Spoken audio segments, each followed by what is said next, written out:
In Defense of Self-Defense, 1968, by Huey P. Newton. We should understand there is a difference between the rebellion of the anarchists and the Black Revolution, or liberation of the Black Colony. This is a class society. It always has been.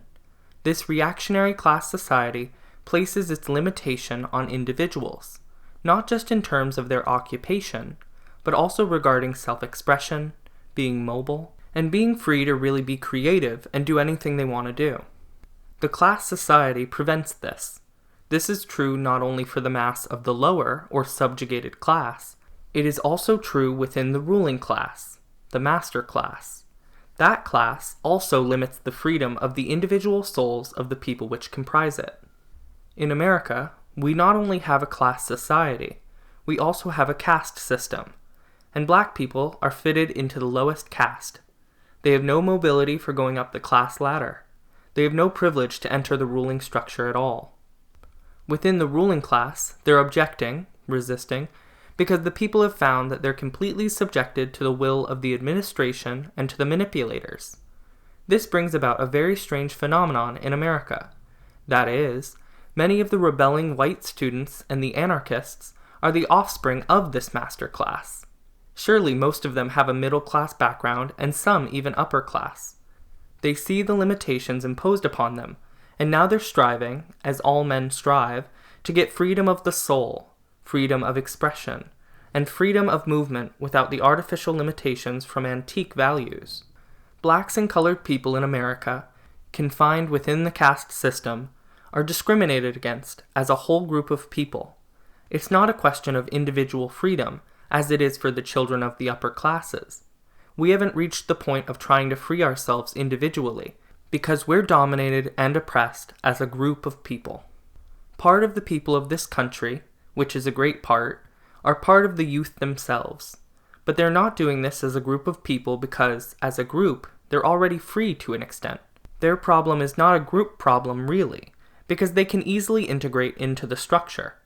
Potentially, they're mobile enough to do this. They're the educated ones, the future of the country, and so forth.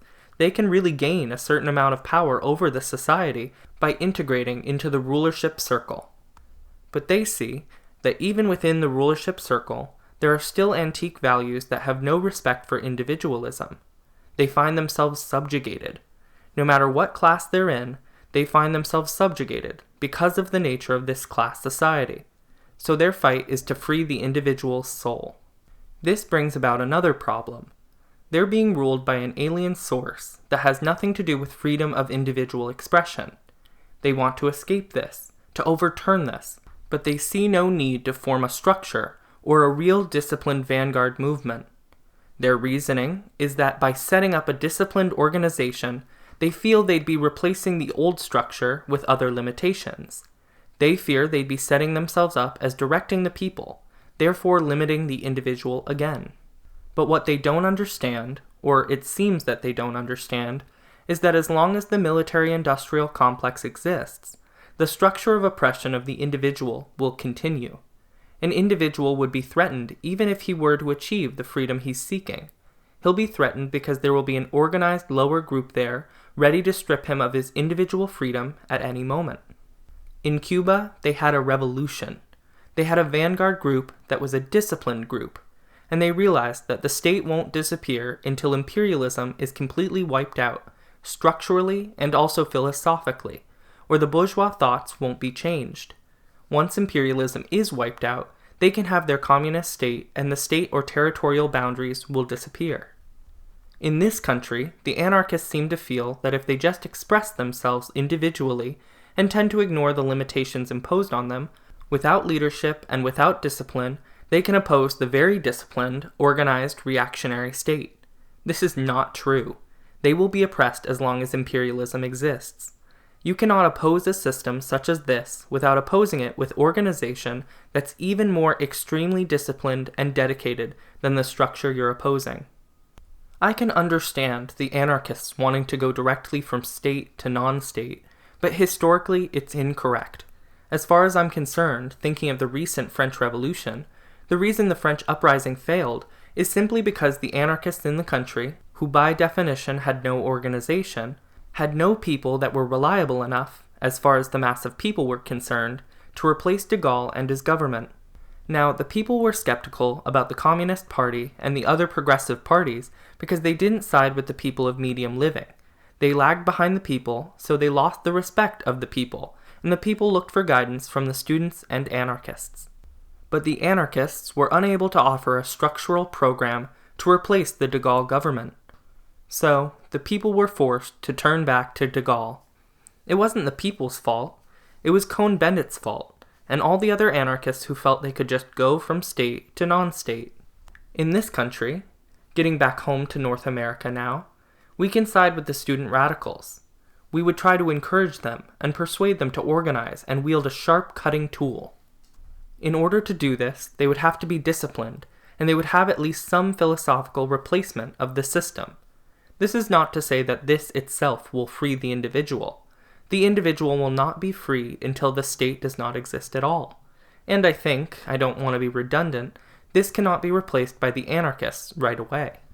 As far as the blacks are concerned, we are not hung up on attempting to actualize or express our individual souls, because we're oppressed not as individuals, but as a whole group of people. Our evolution, or our liberation, is based first on freeing our group to a certain degree. After we gain our liberation, our people will not be free. I can imagine in the future that the blacks will rebel against the organized leadership that the blacks themselves have structured. They will see there will be limitations, limiting their individual selves and limiting their freedom of expression. But this is only after they become free as a group. This is what makes our group different from the white anarchists. Besides, he views his group as already free.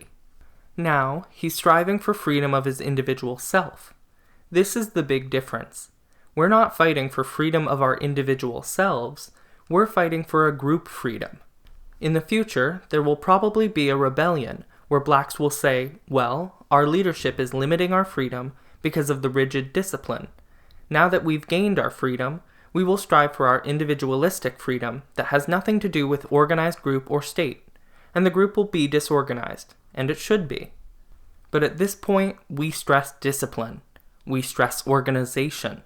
We do not stress psychedelic drugs and all the other things that have just to do with the individual expansion of the mind. We're trying to gain true liberation of a group of people, and this makes our struggle somewhat different from the whites. Now, how is it the same? It's the same in the fact that both of us are striving for freedom. They will not be free, the white anarchists will not be free, until we are free. So that makes our fight their fight, really. The imperialists and the bourgeois bureaucratic capitalist system would not give them individual freedom while they keep a whole group of people based upon race or color oppressed as a group. How can they expect to get individual freedom when the imperialists oppress whole nations of people? Until we gain liberation as a group, they won't gain any liberation as individual people. So this makes our fight the same, and we must keep this in perspective and always see the similarities and the differences in it. There's a tremendous amount of difference in it, and there's a due amount of similarity between the two cases. Both are striving for freedom, and both are striving for liberation of their people. Only one is advanced to a degree higher than the other. The anarchists are advanced a step higher, but only in theory. As far as actuality of conditions, they shouldn't be advanced higher, because they should see the necessity of wiping out the imperialistic structure by organized groups, just as we must be organized.